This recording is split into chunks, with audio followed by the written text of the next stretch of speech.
મારું નામ છે.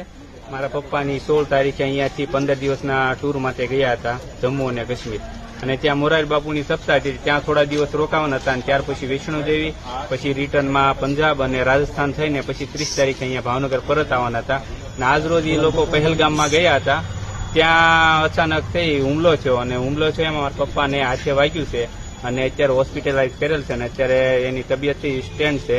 એટલે મારા મમ્મી સાથે પણ વાત થઈ છે. મારા મમ્મીની લોકો રિટર્ન આવે છે અને મારા પપ્પા હજી હોસ્પિટલાઇઝર છે. અને એડિશનલ કલેક્ટર સાહેબનો પણ ફોન આવી ગયો છે અને કીધું છે કોઈ કંઈ ચિંતા કે ગભરાવાની જરૂર નથી, અમારે વાત થઈ ગઈ છે. એટલે હવે એ જલ્દી વહેલા તકે અહીંયા ઘરે પહોંચી જાય એવી અમે આશા રાખીએ. તમારી પપ્પાની સાથે કેટલા લોકો હતા, અન્ય કોઈ? આજે મારા પપ્પાની સાથે એ લોકો 20 જણાનું ગ્રુપ ગયેલું હતું. એમાં 19 જણા છે એ વ્યવસ્થિત રીતે સ્થિર છે અને એમાં 1 થી 2 જણા વ્યક્તિ જે છે એ લોકોની ઈજા પહોંચી છે. પ્રશાસન પાસે આપણે એટલી જ અપેક્ષા રાખી કે જે લોકોને ઘાયલ થયા છે એમને વહેલી તકે સારવાર મળે અને જલ્દીથી જલ્દી છે એ લોકો અમને અમારા એના પેરેન્ટ્સ સાથે મુલાકાત કરાવે એવી અમે આશા રાખીએ. ભાવનગરના કેટલા ટુરિસ્ટ હતા તથા પાલીતાણાના કેટલા હતા? ભાવનગરના અને પાલીતાણાના બધા થઈને એમ તો 30 જણા ગયેલા હતા અને અમારું જે સિનિયર સિટીઝનનું જે મારું પપ્પાનું ગ્રુપ હતું એમાં 20 જણા હતા એમની સાથે.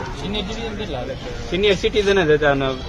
બાકી 4 થી 5 જણા જે છે એ બધા યંગ હતા. પ્રશાસન દ્વારા તમારા પિતા સાથે વાત કરવામાં આવી? પ્રશાસન દ્વારા વાત કરવામાં આવી, ડિઝાસ્ટર મેનેજમેન્ટ ભાવનગર દ્વારા પણ વાત કરવામાં આવી છે અને એમને પણ કીધું છે કે તબિયત સારી છે અને અત્યારે હોસ્પિટલમાં દાખલ કરેલા છે. એક યતીશભાઈને પણ વાગ્યું હોવાની વાત છે, તેની કોઈ વિગત? ના, એવી વિગત મારી પાસે નથી.